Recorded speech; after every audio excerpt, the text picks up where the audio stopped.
It's just fantastic.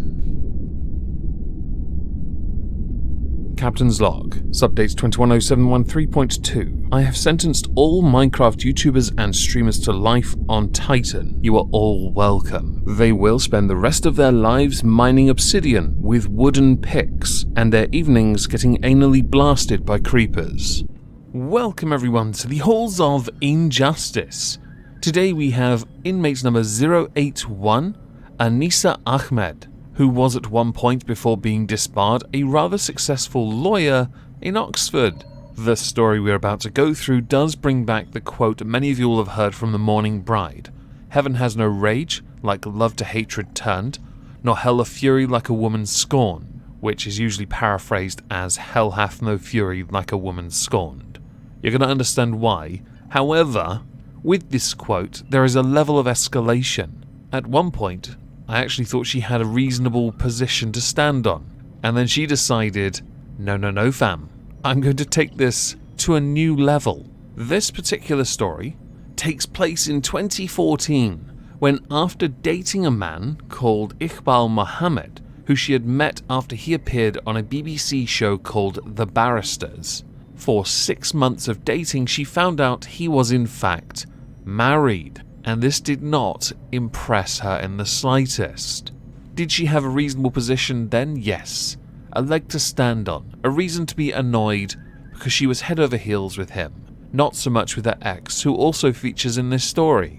Turns out that guy still liked her, and we shall of course get to his involvement soon. So the very first thing that Anisah thought to do was to collect all the intimate messages they had exchanged with one another, that being herself and her former lover, and to send that to Iqbal's wife. When that yielded some results, but her thirst had not been sated, she decided to escalate this by sending it to colleagues, before then sending it to his head of chambers, demanding an inquiry into his dishonest behavior. This in turn did yield more results, more positive results for her. Not so much for Iqbal, but yet again, that hunger, that satiety, had not yet been nullified. Not enough had been done to make this man suffer. She was attempting to take away his job and his family, but to Anisah, that's not enough. It was never enough. Now, when it came to the head of chambers, an IT expert team did in fact look into some things when it came to messages, and this is where the escalations begin. She created fake emails to support the claims that Iqbal was threatening and blackmailing her. IT experts, at the behest of the head of chambers, looked through both computers of Iqbal and Anisah, and they found that she had in fact made up all the threatening messages, which then in turn led to her being fired, but not before the police were called and she was arrested. This kind of behavior is criminal by definition, and I'm sure she knew that. She was, after all, a lawyer. Temporarily. For the sake of it, she was disbarred in February of 2018. Before she herself was even arrested though, and the head of chambers and IT teams looked into this, Iqbal Mohammed had in fact been publicly arrested at his barrister chambers, and he was locked in a cell for 7 hours. So she was in fact making some headway here, people. She was tearing him apart, but as she was for a while rumbled, things had to change. The game had been altered. The parameters for achieving maximum damage had to be altered a little. So how did Anisah Ahmed manage to do this? She admitted that she created the fake emails, but then persisted in her own lies, that Iqbal Mohammed was in fact harassing her. And when it was decided to prosecute Anisah for what she did, for the harassment, she escalated it. And how did she do this, you all ask? Well, this one involves her ex-boyfriend. This one involves a few people as well. Unknown peoples, because they were members of the public. You try and take away his job, you try and take away his home. When that fails, you then go after his credibility. And this involves a little deviousness. By little, I mean a significant amount of it. Like Robbie Rotten tier, okay? So to achieve the aforementioned maximum damage, Anisah Ahmed said to the police that on several occasions, Iqbal Mohammed had sexually assaulted her. The complaints she had made to the police were highly detailed, and they were themselves convinced. Disclaimer now, this was revenge. Simply put, to divert the police attention away from herself and back to Iqbal Mohammed. And it did in fact work, because Iqbal Mohammed was arrested and interviewed again. But it didn't stop. No. The allegations of sexual assault was not the end of this. She also told the police that she'd been receiving threatening phone calls from Iqbal Mohammed, when in reality what had happened was she had convinced her ex-boyfriend Mustafa Hussein into buying a cell phone in Iqbal Mohammed's name. Anisah managed to achieve this by bombarding Mustafa with messages to get him to help her get Iqbal Mohammed arrested. But things were starting to unravel here. So Anisah Ahmed decided that she needed to then escalate this to one last level. To do this, and with her harassment trial fast approaching, she hatched a plan to stage her own kidnapping and stabbing.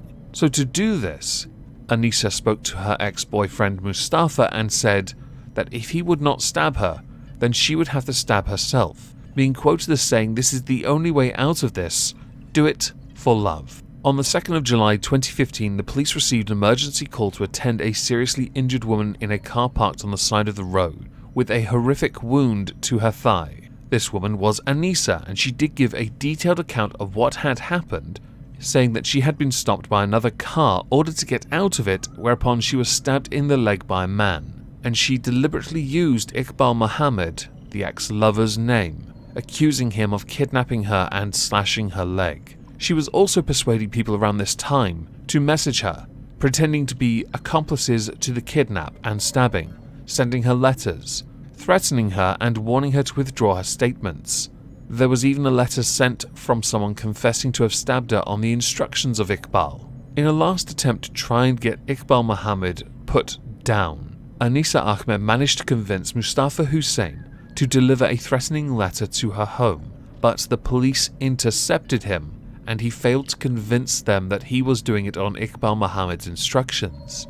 So he was arrested and charged with perverting the course of justice, which not long after led to Anisah Ahmed being charged with the same, along with a few other things that involve plotting, kidnap, harassment, and stabbing. Under UK law, you could also argue a form of DV for manipulative and coercive behaviour. For the sake of it, Mustafa Hussein admitted conspiracy to pervert the course of justice, and he received a sentence of 2 years suspended, where he will do some community service instead.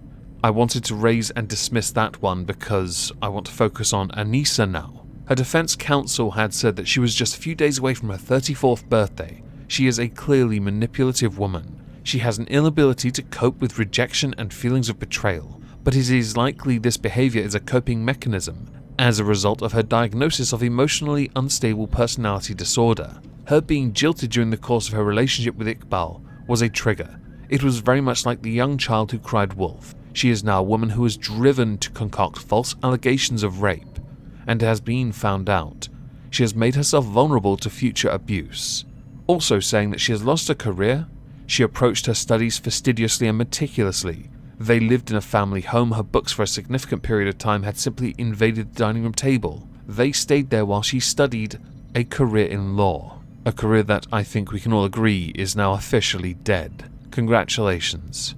For the rather elaborate ways that she went about committing these crimes to tear someone else down because she was essentially scorned, Anisah Ahmed was found guilty of all charges.